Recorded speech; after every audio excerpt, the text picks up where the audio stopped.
I quit my six-figure career as a software engineer after 3 years because it was basically destroying my mental health. It got so bad to the point where I had to take medical leave because I was constantly having panic attacks at work. I honestly thought that I was going to be a software engineer until I retired, and this is what I was going to do, and this was my purpose and my plan. In this season, I realized that for me to become who I wanted to become, I was going to have to let go of the career that I worked so hard for.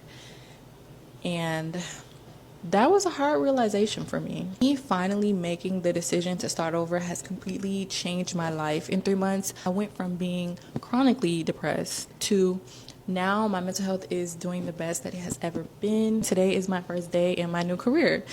I am so excited, but I'm also so nervous because this is the first time in years. I know it ain't where no I'm such starting thing as a job where I preseason have no NBA. experience. Y'all wish me good luck on my first day. Okay, so to let everybody know, she actually went ahead and pivoted into doing GRC. But Tavion actually had an even brilliant take on this because this is one of the rock stars that I've worked with in my career.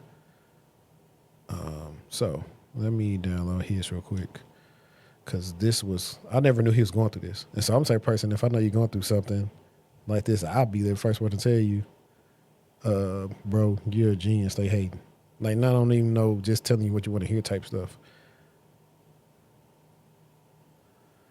So let me bring his up because it was definitely, I think it ties into some of her things because he coming on her video was like, man, whole time you probably just had a bad manager. Quit my six-figure career as a software engineer after 3 years because it was A little career advice that I wish I had when I was dealing with something similar. Back in like 2019, 2020, I was working at this company as a senior security engineer. This was actually my first time working as a senior security engineer, but a lot of the work that I was doing wasn't necessarily senior. It was like mid-level, but that's the title that I got. And at that company, I had like 3 or 4 different managers. We had like 2 or 3 different directors. Like it was like a revolving door at that company. And you can only imagine when you have that many people coming and going, how disruptive things can be, how personalities can be different, and how people just have different outlooks or different solutions for different problems.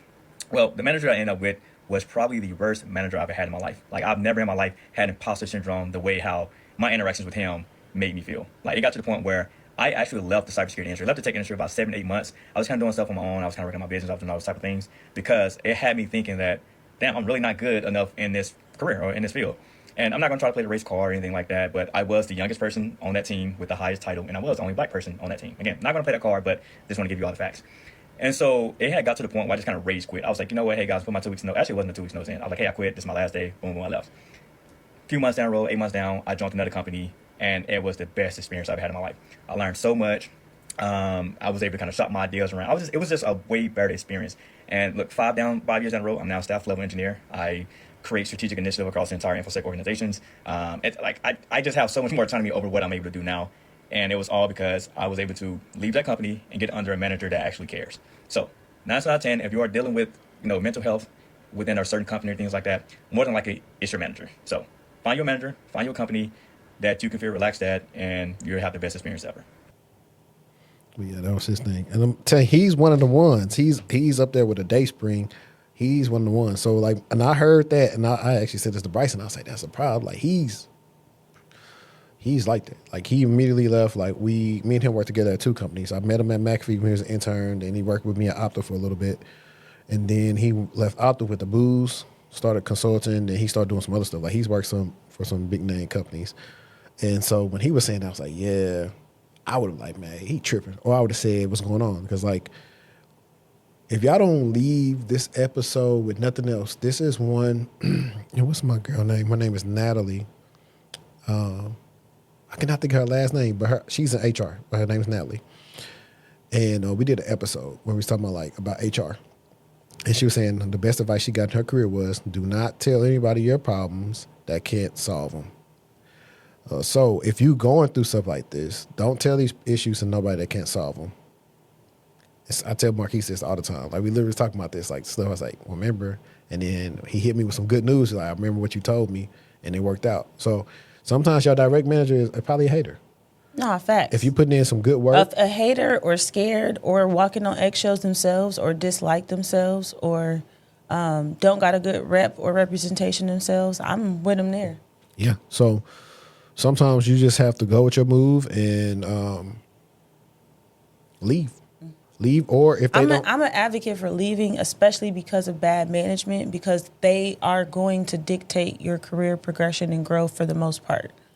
They're going to recommend to their manager, and their manager is going to follow what they recommend. So if it's not a good relationship and it can't be fixed, it can't be worked on, it can't be improved, I would hit the road, Jack. Yeah, exactly. And so that's what I thought about that. I think we hit everything. I think by the next time we come back together, we'll be in September, right? Maybe not.